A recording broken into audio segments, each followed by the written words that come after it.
I'm going to share with you a story about one of the martyrs in the Baha'i faith. His name was Abdul Qani, and the story is called Raised from the Dead. Mullah Abdul Qani was being tortured in the streets of Hague-Barrett. He was one of the most famous Baha'is of the village, and the fanatical people had long been thirsty for his blood. Now they attacked him with crude weapons, knives, sticks, chains, and stones. Even the women and children were eager to take part in killing a Baha'i, for this was considered to be the surest way of gaining admittance into paradise. They beat him and tore his flesh until he could no longer stand on his feet. Then they tied a rope to his feet and dragged him to the house of the Mujahid. "This is not the way I asked you to bring him here," said the religious dignitary. "But now that you have already killed him, throw his body into the moat." But the people were not yet through with Abdul Qani. They dragged him into the streets once more, and while some went to get firewood and paraffin to burn his body, others kicked him and threw stones and spat at him. Someone even brought a saw and started cutting off his leg. All of a sudden a new man rushed upon the scene, waving an envelope in his hand and swearing at the top of his voice. "Shameless people," he cried, "you are killing a man whose death warrant has not yet been signed by our religious leaders. I have here in my hand a telegram instructing me to see into this matter." Saying this, he took out a chain from his pocket and drove the crowd away from their victim. He then called for someone to take up the body of Abdul Qani and carry it to his home, but none of those who heard him came forward.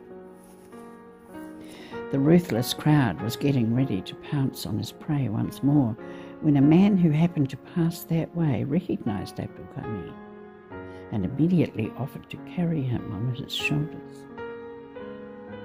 This man was a thief who had once broken into the house of Abdul Qani's sister, and having been caught, was going to be tortured by the orders of the governor, when Abdul Qani intervened and saved him from his punishment. Abdul Qani's body was a mass of raw flesh and blood when he was laid down in front of his family. One of his legs had been sawn half through, and one eye hung out on his face.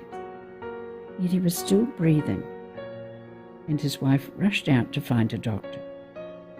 None of the doctors she went to, however, had the courage to go and see Abdul Qani, or even dare to write a prescription for him. Besides, they were sure that he was a dying man, and that nothing they did could possibly save his life. So Abdul Qani's wife and elder son took it upon themselves to tend to his wounds and use whatever treatment they considered best.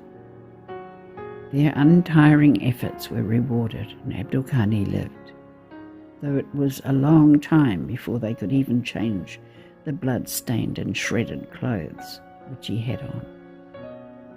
When the people of Hague-Barrett came to know that Abdul Qani was still alive, they looked upon it as a true miracle.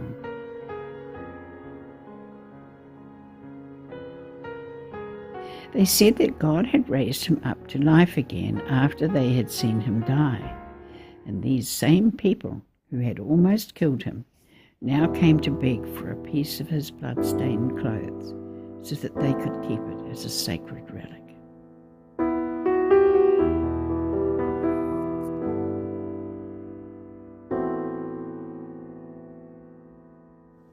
Thou seest me, O my God, holding to thy name, the most holy, the most luminous, the most mighty, the most great, the most exalted, the most glorious.